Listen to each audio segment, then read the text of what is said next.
Income tax छूट को लेकर आम आदमी के मन में हर साल की तरह इस बार भी कई उम्मीदें हैं। 80C की लिमिट बढ़ाने से लेकर होम लोन छूट तक हर मोर्चे पर आम लोगों को राहत की उम्मीद है। सरकार भी मंदी से परेशान आम आदमी की जेब में ज्यादा पैसा पहुंचाने के लिए कई तरह की राहत देने पर विचार कर रही है। बजट में तमाम सेक्टर्स के लिए फायदे नुकसान वाले ऐलान किए जाते हैं। नुकसान से मकसद उनके कारोबार को कमजोर करना नहीं होता, बल्कि सरकार अपनी तिजोरी भरने के लिए कई बार अतिरिक्त ड्यूटी लगाती है। कोरोना काल में उम्मीद है कि किसी भी सेक्टर पर कोई एक्स्ट्रा बोझ डालने का ऐलान सरकार नहीं करेगी। उल्टा इस बार तो सभी लोग बजट से राहत की उम्मीद लगाए बैठे हैं।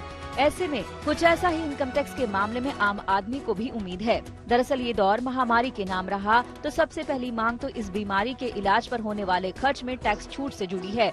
टैक्स नियमों के मुताबिक कैंसर, एड्स समेत कई बीमारियों के लिए आयकर की धारा 80 DDB के तहत सालाना 40,000 रूपए तक की टैक्स छूट का फायदा मिलता है। वरिष्ठ नागरिकों के लिए सीमा 1 लाख रुपए है। इस बार केंद्र सरकार से कोरोना के इलाज पर आए खर्च को सेक्शन 80 DDB के तहत लाने की मांग की जा रही है। कोरोना महामारी के चलते स्वास्थ्य बीमा लेने वालों की संख्या भी बढ़ रही है। इस दौर में लोगों को हेल्थ कवर की जरूरत भी समझ आई है। ऐसे में सरकार से हेल्थ इंश्योरेंस प्रीमियम पर टैक्स छूट को बढ़ाने की मांग की जा रही है। इससे ज्यादा से ज्यादा टैक्स पेयर हेल्थ इंश्योरेंस लेने का फैसला करेंगे। सेक्शन 80D के तहत सरकार को किसी शख्स के खुद के साथ ही उसके माता पिता के लिए हेल्थ इंश्योरेंस के प्रीमियम पर 25,000 की अतिरिक्त छूट देने की मांग की जा रही है। फिलहाल सेक्शन 80D के तहत 25,000 रूपए तक के हेल्थ प्रीमियम पर टैक्स डिडक्शन का लाभ मिलता है। वरिष्ठ नागरिकों के मामले में सीमा 50,000 रूपए है। एक्सपर्ट्स का भी मानना है कि टैक्स इंसेंटिव बढ़ाने पर ज्यादा से ज्यादा लोग हेल्थ इंश्योरेंस कवर बढ़वाएंगे। ऐसे में इलाज पर महंगा होता खर्च ज्यादा हेल्थ इंश्योरेंस कवरेज की वजह से लोगों की पहुंच में आ सकेगा। एक्स्ट्रा लिमिट जो बढ़े 1.5 लाख से ऊपर की, उसके लिए गवर्नमेंट कुछ ऐसे कर सकती है कि कुछ स्पेसिफिक टाइप के फंड्स, कोई शेयर्स या कोई कम बॉन्ड्स वगैरह कुछ इशू कर दे, जिससे गवर्नमेंट को थोड़े पैसे मिल जाए, गवर्नमेंट को फंड्स मिल जाएंगे कुछ लो इंटरेस्ट रेट पर, और लोगों को इनकम टैक्स में बेनिफिट्स हो जाएगा। इसके साथ ही अगली मांग है कि बरसों से एक ही रकम के साथ धरने पर बैठी 80C की लिमिट को बढ़ाया जाए। इस बार लोगों की मांग है कि सेक्शन 80C की कटौती सीमा 1.5 लाख रुपए से बढ़ाकर 3 लाख रुपए सालाना की जाए। इससे निवेश को बढ़ावा मिलने और देश की विकास दर की रफ्तार बढ़ाने का तरीका सरकार खोज सकती है।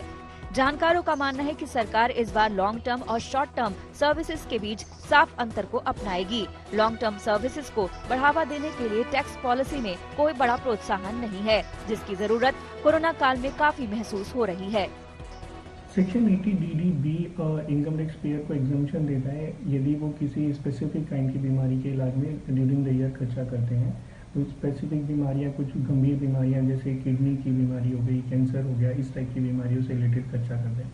ये डिडक्शन 40,000 से लेकर 1 लाख रुपए तक हो सकती है। और इसमें यदि इंश्योरेंस आपने करा रखा है या आपको इंश्योरेंस अमाउंट मिला है या वेतनभोगी लोगों को कुछ एम्प्लॉयर ने रिवर्स कर दिया है, तो वो अमाउंट माइनस हो जाता है।